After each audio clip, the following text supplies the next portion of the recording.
मुझे इस बात को लेकर के बहुत हैरानी हो रही कि जिनके सरकार के दौरान अलग अलग राज्यों में एक नहीं अनेकों पेपर लीक हुए। राजस्थान में 22 पेपर लीक हुए और जब कांग्रेस की सरकार थी, कांग्रेस के ही सबसे वरिष्ठ नेता गहलोत जी वहां के मुख्यमंत्री, 18 पेपर जाकर के छत्तीसगढ़ में लीक हुए। उसके संदर्भ में आपको क्या कहना है?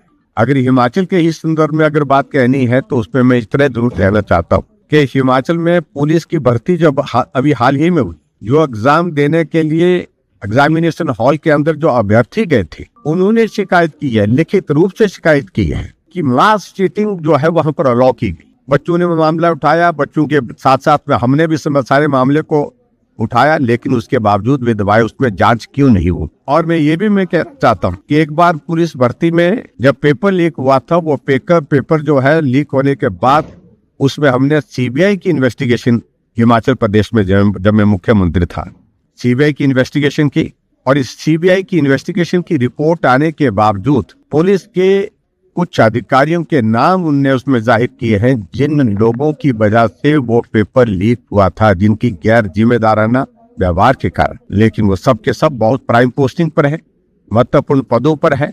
कुछ को प्रमोशन दी गई, कुछ को महत्वपूर्ण पद दिए गए। उस पर क्या है मुख्यमंत्री का कहना?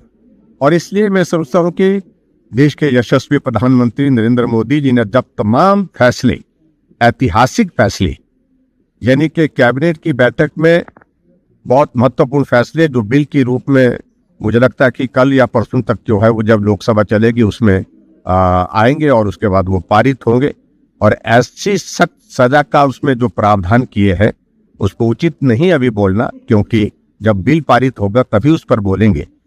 तो ऐसा कदम आज से पहले कभी नहीं लिया गया, लेकिन उसके बावजूद भी कांग्रेस के नेता और कांग्रेस के साथ कुछ दूसरे कम्युनिस्ट थे, कुछ और लोग थे, राजनीतिक लाभ के लिए बच्चों के कंधे पर बंदूक चलाना चाहते हैं, उनके माध्यम से लाभ हासिल करना चाहते हैं।